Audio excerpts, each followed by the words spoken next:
ఇంతకు ముందు వీడియోలో మనం పురుషుల యొక్క అవయవ సంబంధమైనటువంటి కొన్ని విషయాలు చర్చించుకున్నాం. ఈ రోజు వీడియోలో మనం దాన్ని కొనసాగిస్తూ మరికొంత వివరాలని సమాచారాన్ని తెలుసుకునే ప్రయత్నం చేద్దాం. మనం చూసినట్లయితే సహజంగా చాలా మంది పురుషుల్లో యవ్వనంలో ఉండేటటువంటి వారిలో అధికంగా ఈ యొక్క ప్రశ్నలు ఉత్పన్నమవుతూ ఉంటాయి. అలాంటి ప్రశ్నల్లో మరొక ప్రశ్నని మనం దానికి జవాబుని తెలుసుకుందాం. అంగం ముడుచుకున్నప్పుడు ఎంత ఉండాలి, స్తంభించినప్పుడు ఎంత ఉండాలి? ఇది కూడా చాలా మందిలో సందేహం కలుగుతూ ఉంటుంది కదా. దానికి డాక్టర్స్ పెద్దలు చెప్పినటువంటి సమాధానాన్ని చూద్దాం. ఎంత ఉండాలి అని అడగండి, ఎంత ఉంటుంది అని అడగండి. ముడుచుకున్న అంగం సగటున 3-4 అంగుళాలు ఉంటుంది. స్తంభించిన అంగం సగటున 5-6 అంగుళాలు ఉంటుంది. సగటు అనగానే మీరు అర్థం చేసుకోవాల్సిన విషయం ఏంటంటే ఇంతకన్నా చిన్న అంగము పెద్ద అంగం కూడా ఉంటాయని. ఉదాహరణకి ముడుచుకున్న దశలో అంగుళం పొడవు మాత్రమే ఉన్న అంగం చూసాం, 4.5 అంగుళాల పొడవు ఉన్న వాటిని కూడా చూసాం. స్తంభించినప్పుడు 2 రకాల అంగాలు దాదాపు ఒకే సైజుకి వ్యాకోచించి ఉంటాయి. ఇదే ఈ యొక్క శరీరంలో కానీ మన యొక్క అంగంలో ఉండేటువంటి తమాషా అని మనం చెప్పుకోవచ్చు. మాస్టర్స్ అండ్ జాన్సన్లు కూడా చిన్న అంగం ఎక్కువ స్తంభిస్తుంది అని, పెద్ద అంగం తక్కువగా స్తంభిస్తుంది అని, మొత్తం మీద స్తంభించినప్పుడు ఈ 2 అంగాలు దాదాపు ఒకే పరిమాణాన్ని పొందుతాయి అని పేర్కొనడం జరిగింది. మేము చెప్పిన సగటు ప్రమాణం కన్నా అంగం సైజు పెద్దదిగా ఉంటే కలిగే అదనపు లాభం అయితే ఏమీ లేదు. అలాగే అంతకన్నా చిన్నది అయిన అంగం పనికిరాదు అని కూడా మనం చెప్పడానికి లేదు. రతి నిర్వహణ, రతిలో తృప్తి అంగం సైజు మీద ఆధారపడి లేదు, రతిని నిర్వహించే నైపుణ్యం మీద ఆధారపడి ఉంటుంది. అది ఒక పరికరం కాదు,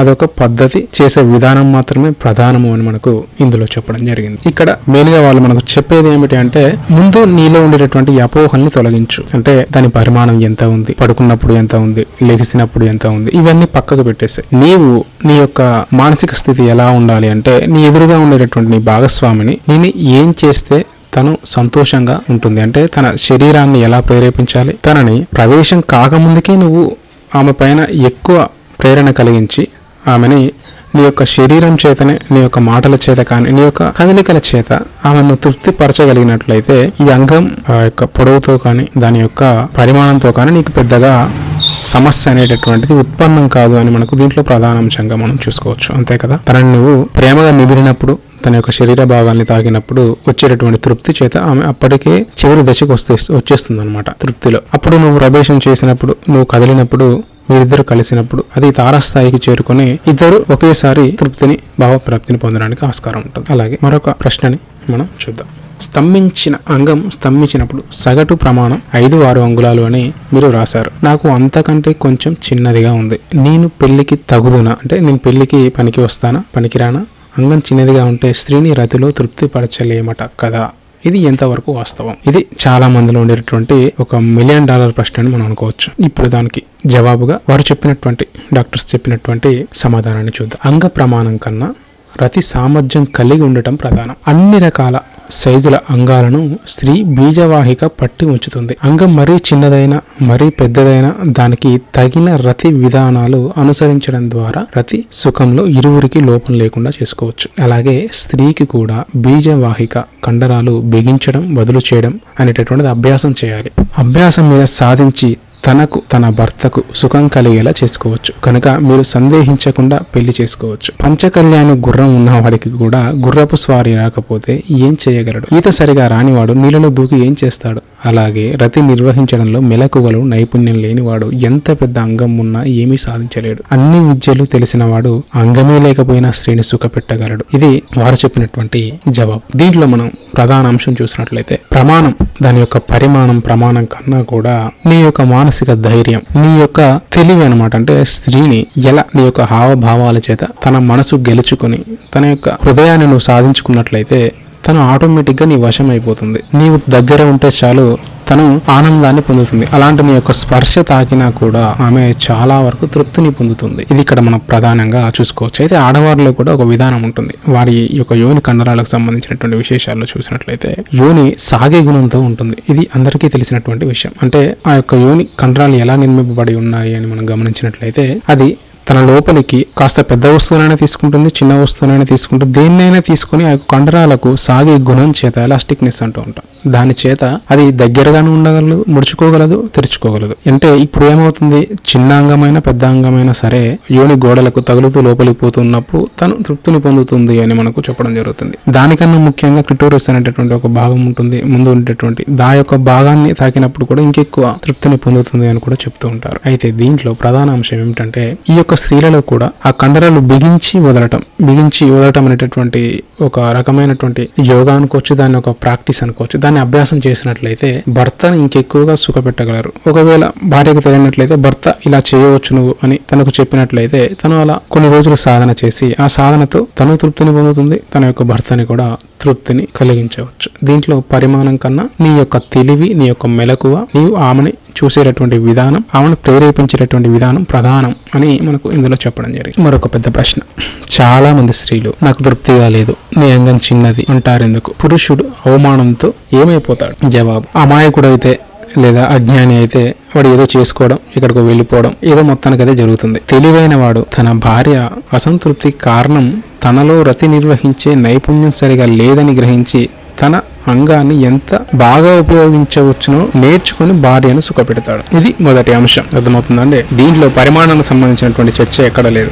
నీ యొక్క విధానం ఏదైతే ఉందో దానికి సంబంధించినటువంటి నైపుణ్యాన్ని మెరుగుపెట్టేలా వారి యొక్క సమాధానం ఉన్నది ఇక్కడ. నిజానికి స్త్రీలు అలా అంటే ఇక్కడ ఒక విషయం కూడా గమనించాల్సి ఉంటుంది. ఆడవారిలో కూడా ఒక రకమైనటువంటి ఆలోచన విధానం ఉండాలి అని మనకు దీంట్లో చెప్పడం జరిగింది. వారు కూడా భర్త అనగానే కేవలం అదొకటే కాదు కదా, పడకు సుఖం ఒకటే కాకుండా తన వల్ల నువ్వు చాలా ప్రయోజనాన్ని పొందుతావు. కాబట్టి తనని సుఖపెట్టడం నీ బాధ్యత. ఎందుకంటే నీ యొక్క శరీరాన్ని పోషించేవాడు, నీ పిల్లల్ని పోషించేవాడు, నీ సమస్త అవసరాలని కోరికల్ని తీర్చేవాడు భర్త కనుక తనని ఎప్పుడూ చిన్నబుచ్చకూడదు. అలాగే నిజానికి తెలివైన స్త్రీ అయితే తన భర్తలో ఏదైనా లోపం ఉన్నా సరే తను చాలా సున్నితంగా తన యొక్క భర్తకు ఇలా చేస్తే బాగుంటుంది, ఇలా చేస్తే బాగుంటుంది అని తన మనసులోని కోరికని తెలియబుచ్చుతూ, అలాగే తను ఎలా అయితే సంతోషంగా ఉంటుందో ఆ యొక్క మెలకువలు కూడా తన భర్తతో చెప్పుతూ తన యొక్క భర్తని కూడా చిన్నబుచ్చకుండా మీరు ఇలా చేయండి, ఇలా చేయడం ద్వారా మనిద్దరికి సంతోషం కలుగుతుంది, దాని ద్వారా మనిద్దరం మంచి సుఖాన్ని పొందవచ్చు, మనిద్దరి పట్ల అనురాగం కూడా పెరుగుతుంది అని తన యొక్క లోపాన్ని ఎత్తి చూపకుండా తను ఎలా అయితే తృప్తిని పొందుతుందో దాని యొక్క మెలకువని కూడా భర్తకు చెప్పి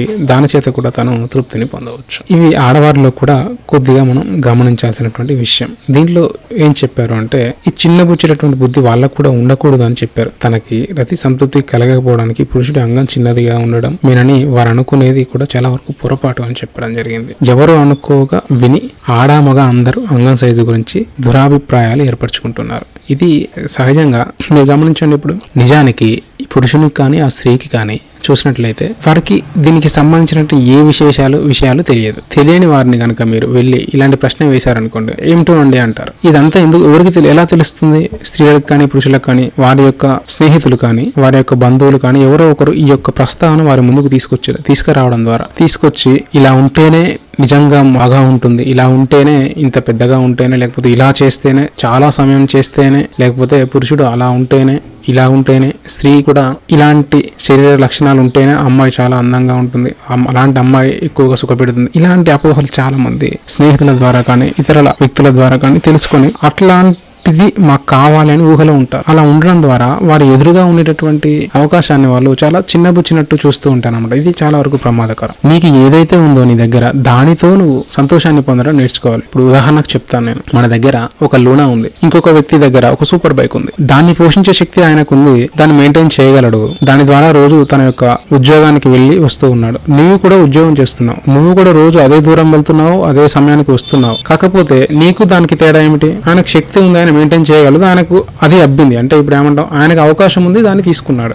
ఇప్పుడు నీది కూడా సేమ్ అదే దూరాన్ని వెళ్తుంది, అలాగే నువ్వు కూడా ఉద్యోగం చేస్తున్నావు, వస్తున్నావు. దీంట్లో తేడా ఏమిటి? ఆ యొక్క వాహనం దాని యొక్క రూపులో కానీ దాని యొక్క పరిమాణంలో కానీ అది ఇచ్చే మైలేజ్ లో కానీ కోస్త తేడాలు ఉన్నాయి, కానీ గమ్యానికి మాత్రం తీసుకొని వెళ్తుంది. అంటే చివరిగా మనం పొందేటటువంటి తృప్తి కానీ చివరిగా మనం ఆ చేరుకునేటటువంటి అనుభూతి కానీ దాంట్లో ఏమాత్రం తేడాలు లేవు. కాకపోతే అపోహ ఎక్కడొచ్చింది? ఆయనది పెద్ద వాహనము, నాది చిన్న వాహనం. ఇందులోనే మీకు అపోహ. స్త్రీలలో కానీ పురుషుల్లో తన యొక్క భర్త చాలా అందంగా ఉన్నాడు, నా భర్త కాస్త అందహీనంగా ఉన్నాడు, పొట్టిగా ఉన్నాడు, పొడుగ్గా ఉన్నాడు, ఇలాంటి వాటిల్లో భేదాలు వస్తున్నాయి. అలాగే అవయవ విషయాల్లో కూడా ఇలాగనే భేదాలు అన్నమాట. కాస్త చిన్నగా ఉంది, కాస్త పెద్దగా ఉంది. అలాగే కొంతమంది పురుషుల్లో కూడా ఆడవారి ఛాతికి సంబంధించినటువంటి భాగాలను చూస్తూ తనని చూసినప్పుడు నాకు అంత మంచిగా అనిపించదు అని పురుషుల్లో కూడా ఇలాంటి లోపాలు ఉన్నాయి. ఇవి కూడా మనం గమనించినట్లయితే నీకు నీ దాంట్లో ఉన్న దాంతో నువ్వు తృప్తి పొందడం అలవాటు చేసుకుంటే ఇలాంటి సమస్యలు ఎప్పటికీ రావు. స్త్రీ పురుషులు ప్రత్యేకించి ఇది పురుషుల్ని